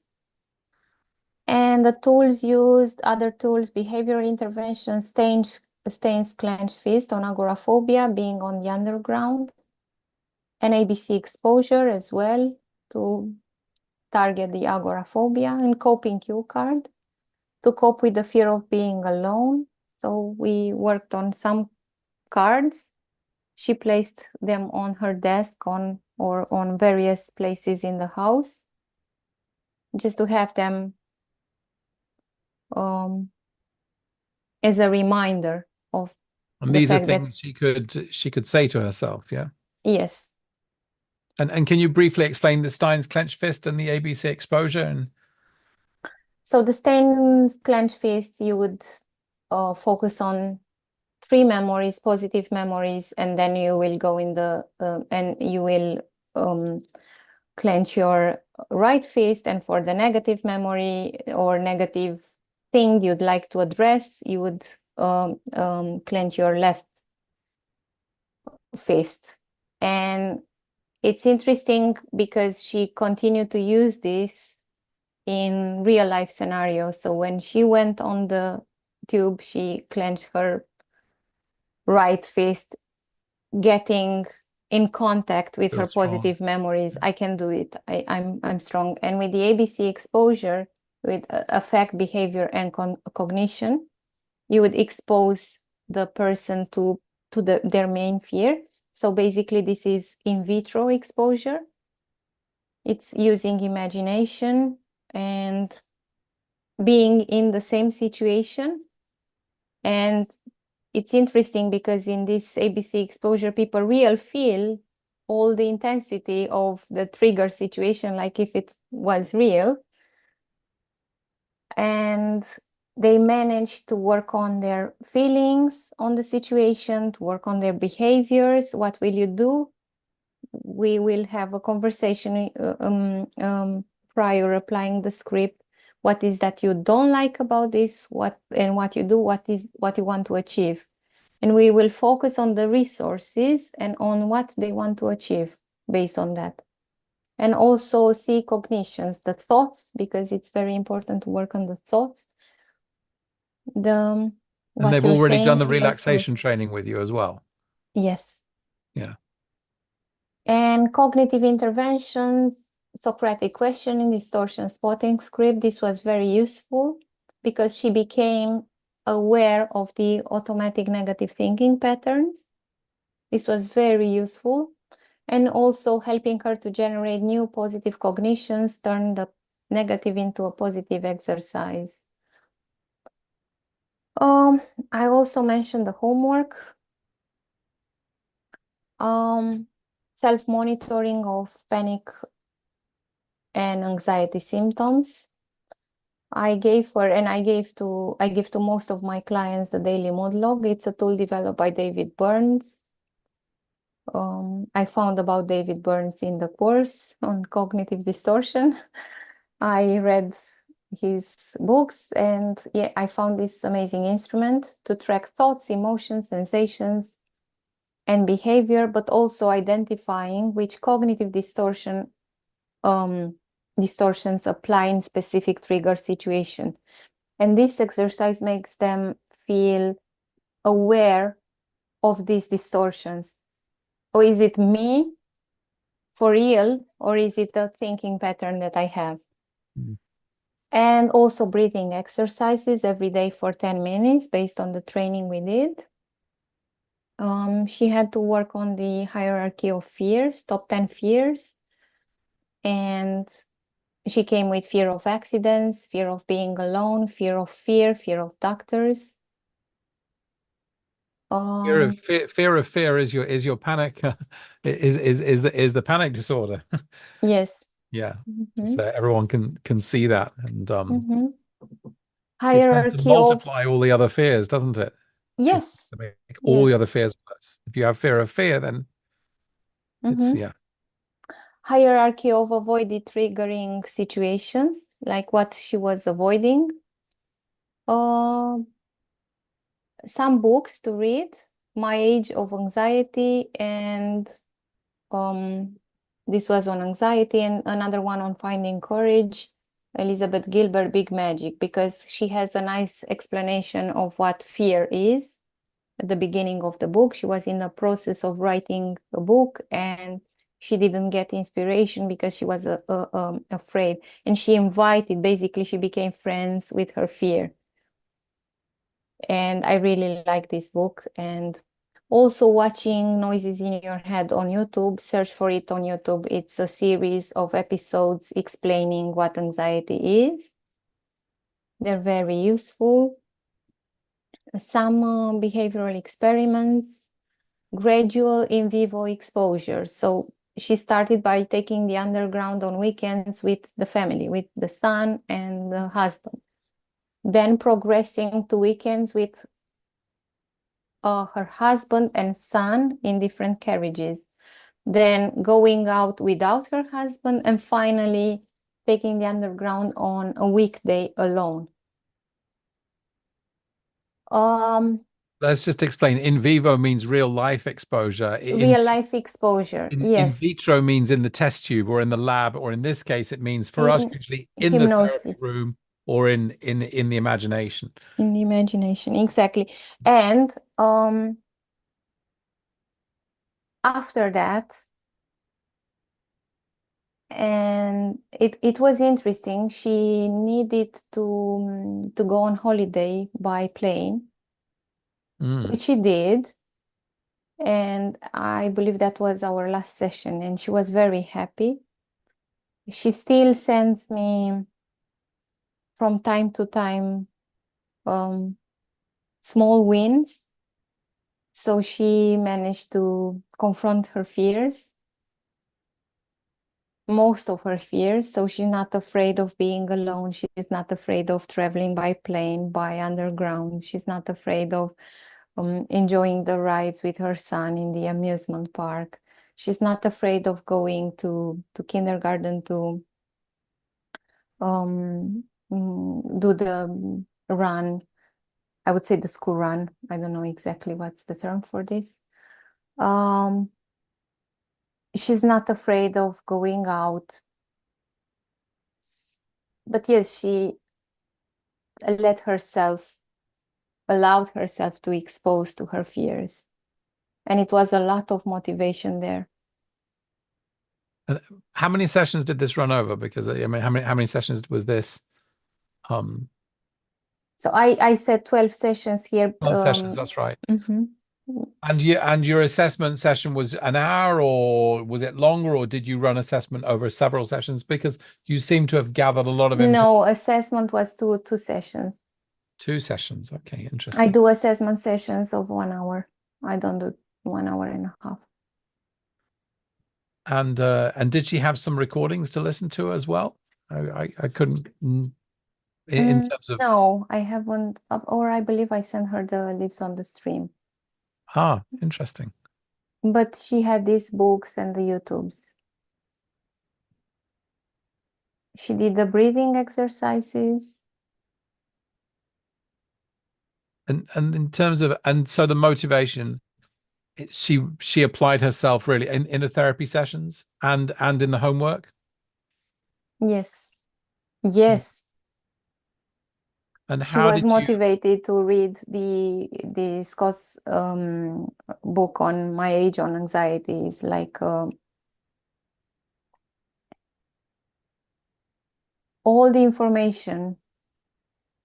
The guy is a journalist. The writer is a journalist. All the information you can get from, I don't know, when the book started to appear many, many thousands of years ago.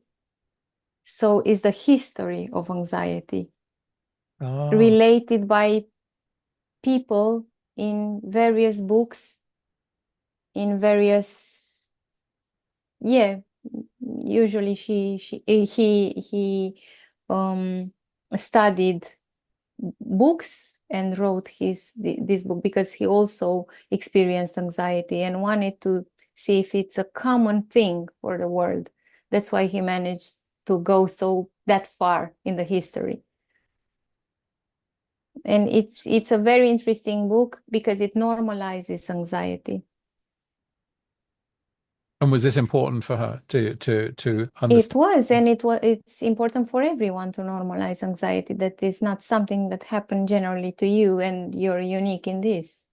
We all experience anxiety because it's an emotion and we all experience emotion. You can't get out of joy if you want to get rid of anxiety. There is no such thing of getting rid of anxiety. You won't get rid of anxiety because it's always with you. You can't get rid of it.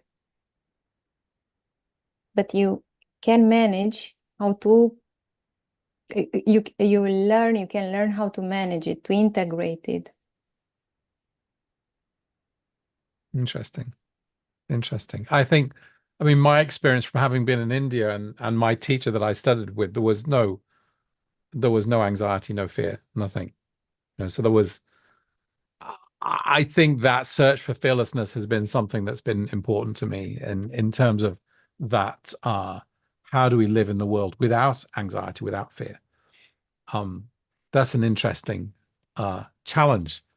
Um, but and having seen that and met somebody and been in relationship with them as a student, as a disciple, that's something that's important that I'm kind of passionate about. So I that how can we be in the world without fear and anxiety is, I think, an interesting. By being present, by being connected to yourself. Because in that moment, you know that you have resources, you know that it's just a feeling that it comes and goes. And that's all. It's not something, it's not the end of the world. You won't die because of that. So that's interesting because when you say about this in this sense of it changing movement and that not allowing that movement and change, you're implying is the problem. Yes. Interesting. When you don't, when you want to get rid of it, Mm. when you sit against it. And And I experienced anxiety many, many years. I don't remember. Probably I was born anxious. but you're less anxious now. Yes, of Yeah. course. Well, but so But I accepted it. but in the process of accepting it and becoming less anxious and learning how to relax and how to spot and not just accept your thoughts, but actually go to the positive thoughts, etc. Do you not see a trajectory and possibility there of possibly then not having anxiety maybe after some years? I think everything it's a learned behavior, as Salter said. As a learned behavior. So do you see that possibility of then If unlearning all you of that anxiety behavior? exactly, isn't this or Sapolsky said, We are all conditioned. The conditioning is, yeah, well, you know my thoughts on that. Yeah. Yeah, So, I know. That's why I said it. and I think it's interesting because one of the older and Salter intimates on this behavioral models of anxiety is not having a response for a situation. So Mhm. it's like not having a response, not, no, not fight or flight. It's like stuck. So this is an interesting, that was one of the old sort of, Freeze. Yeah, it's yeah, freeze. It's the most common reaction. yeah, yeah. And you know, one other thing for because you mentioned that for people with panic attacks, one of the thing I told my client was not to talk about it anymore. Hmm. Because by talking about something, by talking about, that's why in therapy I would mostly focus on the resources my clients have than on the problems. Because by talking over and over about the problem, you give it strength. So you get, so this aspect of, and that Donald Meichenbaum talks about, a strengths-based approach. Yes. Oh, yes, indeed. I Because, started the course with him. Yeah. oh, you started taking that course with him. Yes. Yes. Oh, yeah. What an amazing opportunity. It's amazing, indeed. Um, I think this is very interesting. It's something that's not focused on enough. And sometimes I think in the CBT models, it gets a little bit too much sort of, in a way, kind of anxiety, fear, problem focused, as opposed to going, okay, well, that's happening, but let's start to both focus on the strengths you have and start to build up some new strengths and possibilities, and let's start to create a story around that. And I think I think I told you when we talked earlier that Emma Yes. Coffey had a young girl who had emetophobia, which is a particularly difficult, fear of vomiting is a particularly difficult, very related to panic disorder, actually, type of phobia, and that the classical way of treating it is exposure, and gradual exposure, a very fine exposure to some little pictures of vomit or whatever, and gradually, and so it's quite a tricky exposure to do, and it's done very, very carefully. But she hadn't done that. She'd just done a strengths-based approach, and then the person just sort of naturally, in a way, just sort of grew out of the fear, and there was no exposure work to vomiting or vomit or pictures of people vomiting or anything like that. Normally we have all these videos that people watch to overcome their fear of vomiting, but she didn't do any of that. She just did a strengths-based approach. I just thought that was interesting, you know, build up the resources inside until a person can cope. Yes. Yes. That's what I focus on as a therapist. Fabulous. So that was lovely. I loved reading through that case study and seeing it, and seeing and all the things you use. A lot of things, a lot of tools, Mm, not just one mhm. at all by any means. Yeah, No, but some of them repeated in the homework. It yeah. was more on writing than actually what I. So Christina asked a question here. She said, "I have a question. I understand that in casework you work with panic attacks and all around, but are there no points to work more with the situation where it came from?" And she's putting here the beginning of all frustration her example of where it came from. Of course, some people might have other ideas about where things came from, but so that sense of, yeah, where did it all come from, or the root. I talked about it at the beginning, the main events. Yeah. So it was her nightmares, she being left alone by her grandmother. So this fear of being left alone was related to that. The neighbor who died in a fire Mhm. incident. What else? The little boy dying, the Mhm. cousin. So it was uh, more factors involved in this.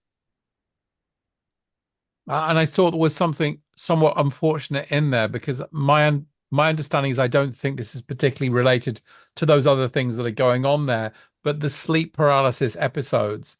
Um, Also that which she experienced in another time, but I don't want to share it. yeah, but I think those can be, that those can be very distressing and scary experiences, and I don't think they're particularly related to sort of a background psychopathology. I'm not sure. I can't remember. Um, but it's just that some people, and I've woken up and had sleep paralysis, and it's pretty freaky. It's quite scary. There were many moments, and because of this amount of stress, and yes, she used the underground in a city very crowded, and yeah, but my daughter started singing. No. I hope you don't hear her. Anyway, besides that, so it was there were many factors contributing to that. Hmm. That's why I focused that much on breathing and relaxation, because the stress, and for every normal person who is very stressed, they can experience lots of symptoms from pathology, like Hmm. panic attacks. When Did you? it's too much, you Yeah. can't cope with it. It's like a panic attack is like you take, but at some point it comes out. It's a normal reaction of the body. That's why it's so bodily oriented. Did you take in taking the historical sort of and developmental picture, did you draw connections between that and the beliefs that had built up? Yes, I didn't see yes, that, yes, yes. but that was there, yeah. And did the Yes, that client was see that there. as well? Could she see? Yes, and also her mom's fear, she becoming overprotective because Mm, she became overprotective towards her mm. son. So it kind of followed the same pattern, So in talking terms of about this Salter. sort of conceptualization, an understanding of the problem, both how it's developed, but then also how it's being maintained now, that was something the client was very engaged with in seeing and understanding that. Yes, Yeah. How important do you think that was, that shared both developmental but current conceptualization of the problem? I don't think we would have reached this level if this wasn't important. So taking this time to come to this shared understanding, Yes, not just what was happening, but how it had come about and what was maintained yes, now. Yeah. Oh. obviously, because she with this fear, always fear. So, but I think that's just important to that you're not just arriving with a whole bunch of techniques that are being done from session to No, session. no, no. These sessions, these techniques have been used. I haven't prepared them after the assessment sessions, and in this session I use this, in this session I use this. I know what to use and when to use, and I use them based on what she came in therapy in the session with, because it's something. At some point, she said she wants to stay home for the next month. She experienced an anxiety attack. I would always choose my tools depending on the situation. On the It's not situation. exactly. It's not like I'm having folder for panic attacks. I use this for anxiety. I use this. No, but it depends on the client. So you had some, I get a sense that there was a broad level treatment plan, but it sounds like you were then very much also adapting as you went along. Yes. And Yeah. I didn't have the time to develop 12 sessions here. It was too much. Okay, good. I just think good for Just people to see because people get just the people, yeah, to understand. get an overview of the tools they can get from the course.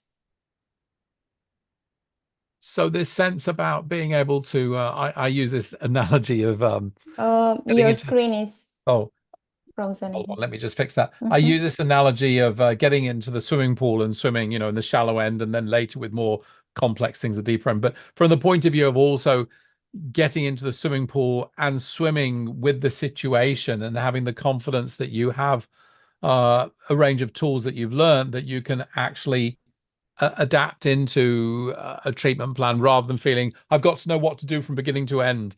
Um, how do you come to that level of confidence whereby we I can read. we can figure this out. We I can figure read. this out together. You read, huh? More background reading, yeah? Yes.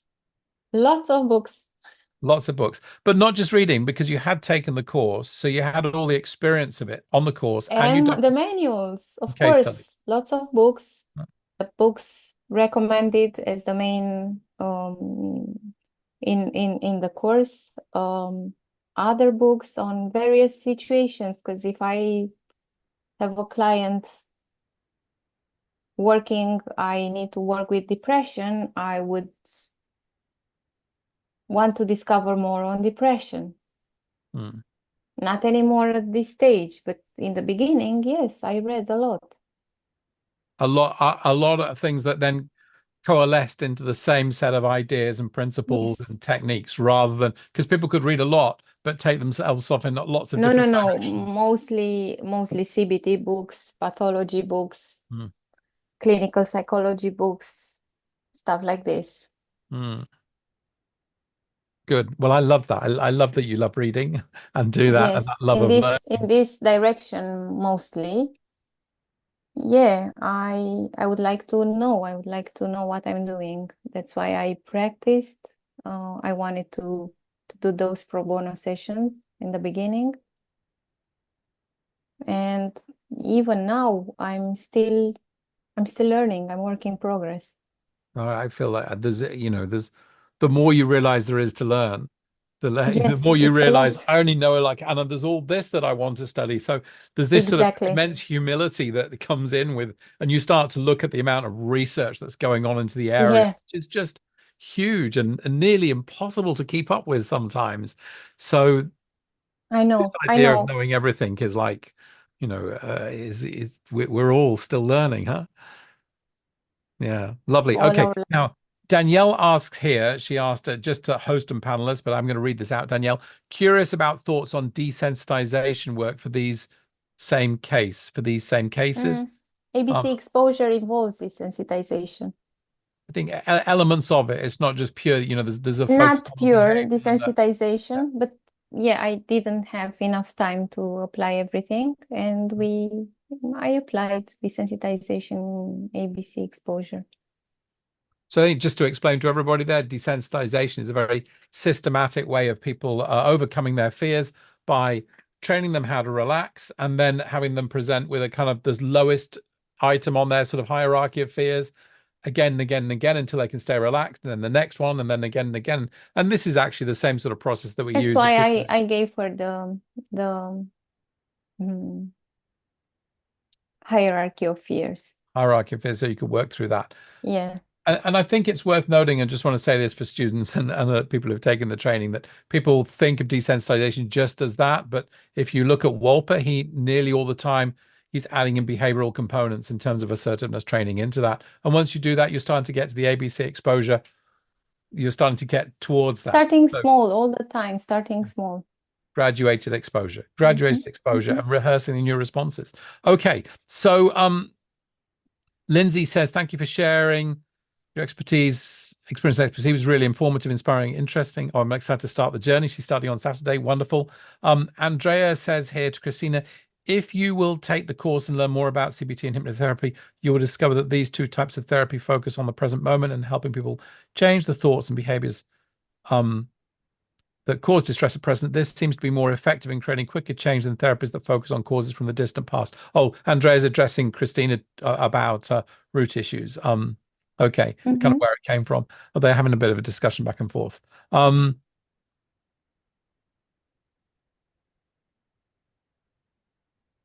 I'm not sure what Christina, what your, there is no anxiety. The course has not really been worked out. This looks more like therapy.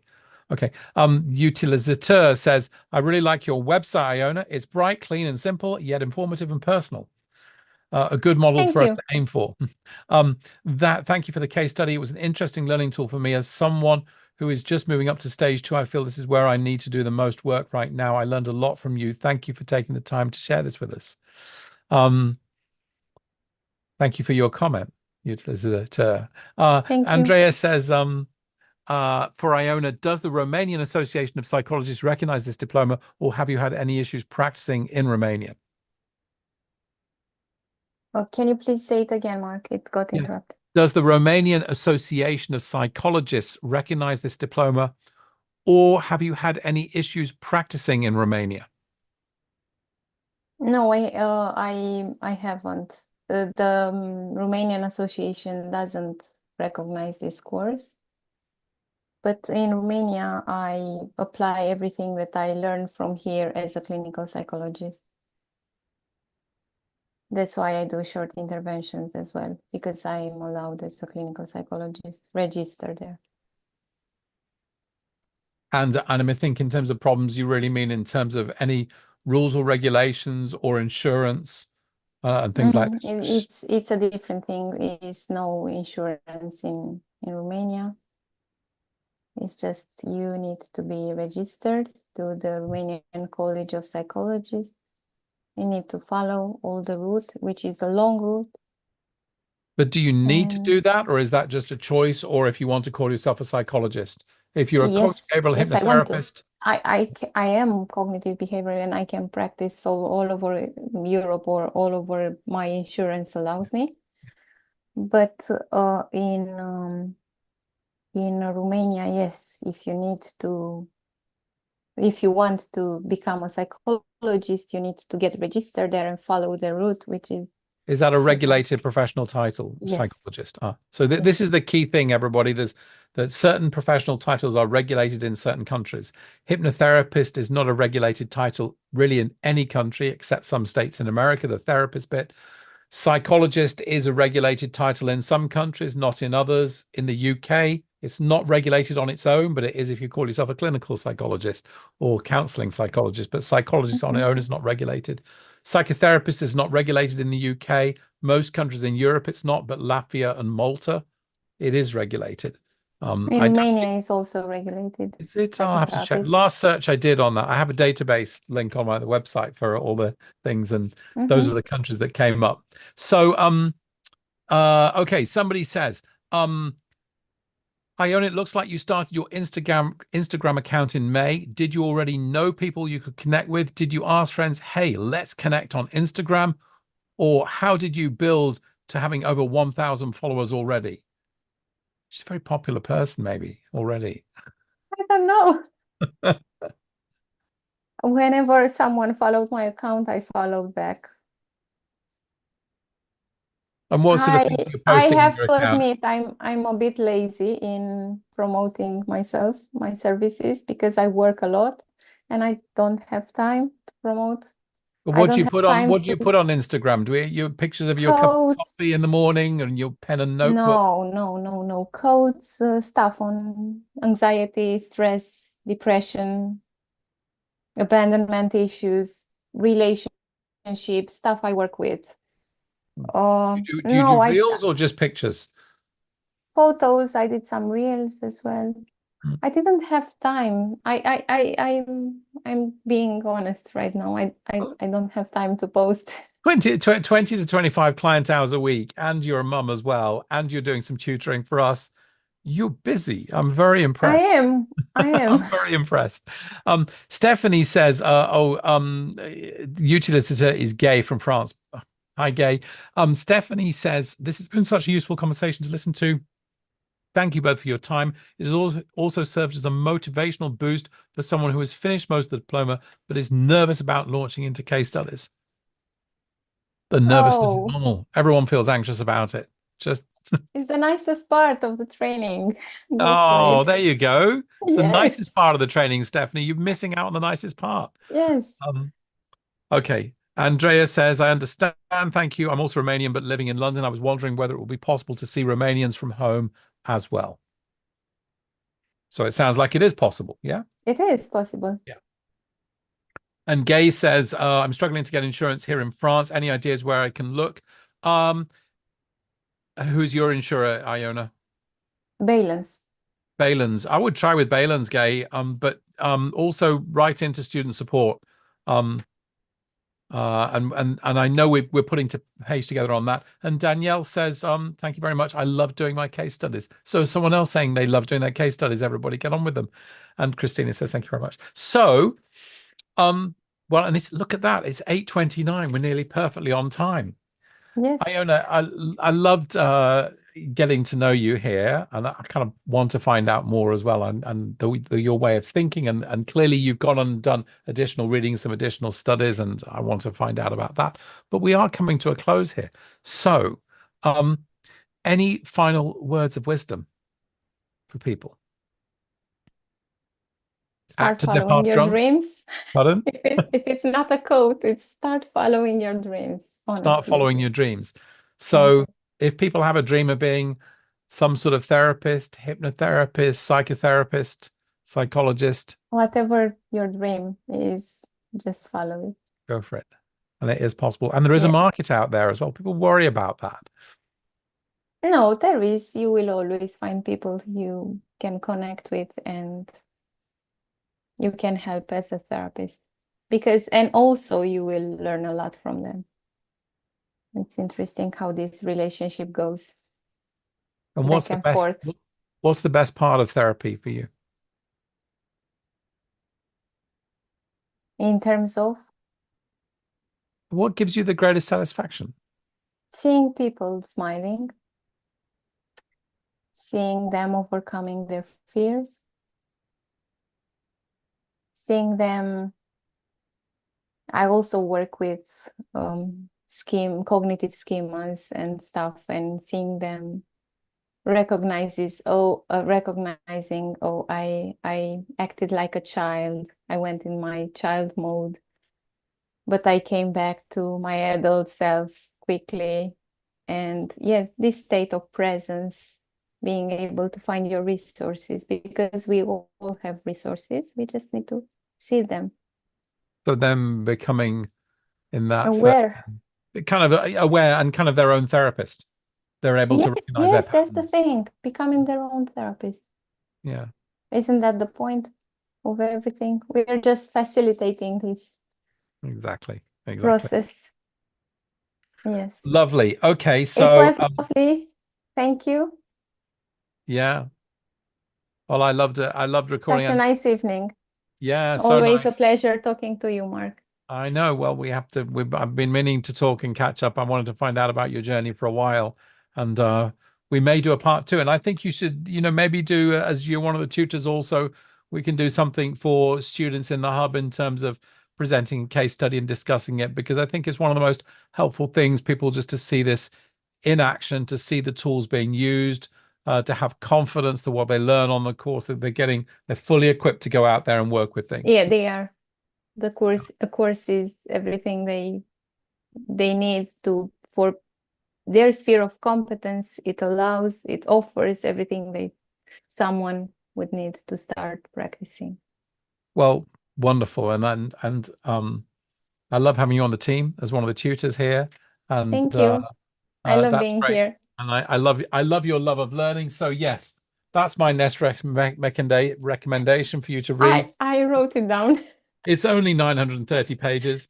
I didn't get all the way through, but I started reading it systematically, and then I got about 250 pages in. But it's a bit like Proust for me. It's an enterprise. No, it requires some really concentrated reading, but boy, is it rich. It's just lovely. And the beginning is a fantastic journey into looking at shamanism and Mm. exorcism, all these precursors and these Mhm. healing rituals across cultures in history, psychogenic death, people dying I'm because they passionate believe they've about been this. cursed. Just fascinating stuff. Fascinating stuff. Oh, that's an interesting topic. Yeah, maybe we'll talk about it Yeah, more. well, I'm very interested now in the connections between exorcism, rather than, with spirit possession as an idea, Mhm. which obviously is very prevalent still in Eastern cultures, much less now in the West. Yes, even in Romania, I know. However, this very sort of the idea rather of that you've been possessed by an idea, Mm. belief, which, in this case, this lady's been possessed by the idea, and it's a controlling idea. How is that different to some entity in a way? She's possessed by the idea that these internal sensations are dangerous. It's OCD. And so exorcising these ideas, and dehypnosis, you can see it's a very interesting Hmm. connection. And in Wow, my yeah. studies in Never thought of it like this. yeah, Interesting.